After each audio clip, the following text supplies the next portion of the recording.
This video is the first in a series made by the Northwest Straits Foundation in partnership with other shore-friendly programs across Puget Sound. As more and more people move to this beautiful region, the way we live on and interact with the shoreline is changing. The Shore-Friendly program is committed to helping landowners protect and maintain their investments while also protecting the fish and wildlife that rely on healthy nearshore habitats to thrive. We hope you enjoy this virtual walk on the beach.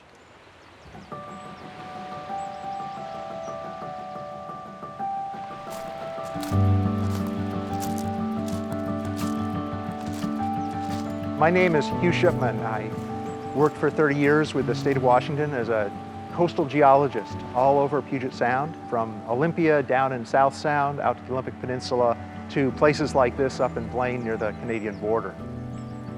I'm fascinated by how our beaches form, how they've evolved over time, and how they continue to change today. I'm interested in how the geology of the beaches impacts the people who live on them, the hazards, the implications for development, and I'm interested in how the geology influences the ecology of the beach itself. These are all things we'll talk about in the beach today. We're on the beach at Semiahmoo Park in Blaine, just south of the Canadian border. The beach is characterized by several miles of very high bluffs to the south, broad tidal flats, and a large spit that extends north towards the Canadian border across the mouth of Drayton Harbor. While every beach on Puget Sound is made up of different materials and looks very different, our shorelines also share many characteristics. So no matter where you are in Puget Sound, you'll likely see features on this beach that look very familiar to you. Our whole landscape is something that was basically established by the last ice age. This whole area was completely covered with ice 20,000 years ago, and it shaped the land underneath it. The glacier that extended into Puget Sound was thousands of feet thick, 10 times higher than the highest bluffs we see around Puget Sound, and several times higher than the highest skyscrapers of the Space Needle in downtown Seattle. When the ice melted back, it pretty much left the landscape that we see today. Most of the upland area and the forested area is pretty much as the ice left it, with the exception that many, many generations of trees have now grown on it. Where there have been big changes are near our big river mouths and along our shoreline itself. The big rivers that come out of the Cascades or the Olympics, these rivers have been carrying very large amounts of material from the mountains down to the shore and filling in the sound. Over the last 6,000 years, waves have been working on the coastline. They've been eroding the shoreline back. And wherever the land is high, you end up with a steep bluff.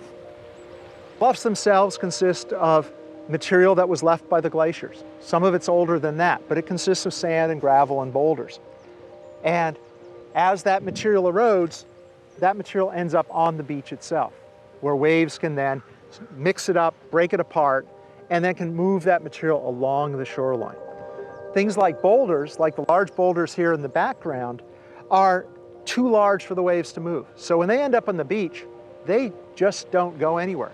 They've been there sitting in pretty much the same position for a long time, but the sand and the gravel is much easier moved by wave action. During storms in particular, at high tide, when the waves are acting on the beach, and because the waves are often coming from the south in this location, it's moving material along the coastline to the north. It gets to Drayton Harbor, which is the large bay that's sort of out in the distance here, and that material built a spit across the mouth of the bay. The material on the beach could be seen as part of a conveyor belt that's moving material from those eroding bluffs somewhere else. We have a really nice example here of an eroding bluff, very typical of what we see around Puget Sound. The big difference in our bluffs, besides their height, is some of them are covered in vegetation and some are not. It's a reflection of how recently they slid or they eroded. In this case, we have a stretch that eroded fairly recently, perhaps during a big rainstorm or after a wet winter, and that material slid down to the beach. That may have been very dramatic at the time. The long-term pattern is slow. This doesn't happen very often. It usually doesn't involve a lot of material. So most people's homes, even though it may be a little disconcerting, are not at risk unless the house was built very close to the edge. But the rate may ultimately amount to just, a few inches or a foot a decade or something. But that material slides down the bluff, it ends up on the beach, and the waves go to work on it. The waves separate material out depending on what kind of material there is. It's very common to see gravel high up on the beach here at high tide and sand farther offshore. But what people often don't appreciate is that on a beach like this that looks like it's all gravel, if you actually look carefully, what's underneath is probably more sand than gravel. But the gravel creates a nice even surface across the top, and the sand is hidden underneath. Some of our beaches look like they're all gravel, some beaches look like they're all sand. Some beaches don't have big boulders like this one. Every beach is different because the bluffs that eroded to form the beach were made up of different material. This bluff is just one short stretch of 2 or 3 miles of high eroding bluffs behind me. Much of this material actually came from much farther away, and it's moving its way to the north, eventually to form Semiahmoo Spit. As waves have been acting on these beaches for a very long time, they develop a really characteristic shape. And that shape and the zones that result from that are very important ecologically as well. If you look at this low tide beach, often a very flat sand flat, like we have offshore here, that is usually underwater during most tides.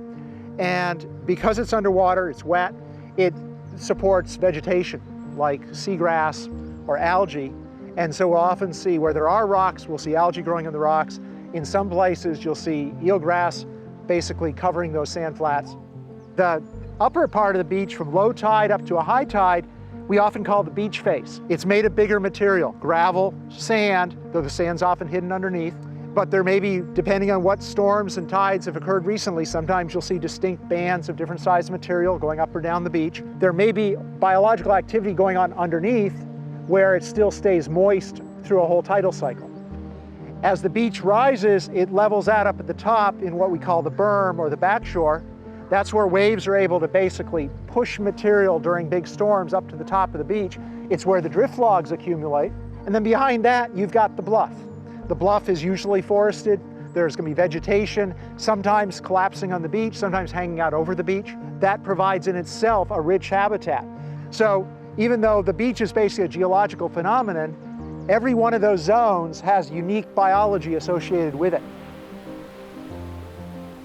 That low tide terrace supports seagrasses and shellfish that can dig in the sand. And even the upper part of the beach here, which is fairly regularly worked by waves, it actually is an area where a lot of fish will spawn. So we've got a very complex system lined up in zones in which the geology basically sort of dictates the different biological regimes that we see. And it turns out to be a very rich biological environment. These beaches have been evolving for thousands and thousands of years, ever since the ice left. Humans have been on this landscape for almost that whole time. In the past, it was mainly for fish, shellfish, gathering resources, access to the water. But more recently, we started to build houses in the shoreline, roads, and this starts to affect the beach itself. The most dramatic effect is often in the forested landscape. We cut the trees down for views and for light, and that not only affects the ecology of the coastline, but it can actually increase the likelihood of landslides. It can increase the erosion problem. The erosion itself is a problem to people who live right in the shore. They don't want to lose property. They're nervous about what's going to happen in a big storm. They build bulkheads, they build seawalls. Those may slow the erosion in some areas, but they also cut off the supply of material to the beaches themselves. Our beaches are made up basically of material that eroded from a bluff somewhere. So now that we've been here for a while, we're starting to become part of the beach story ourselves.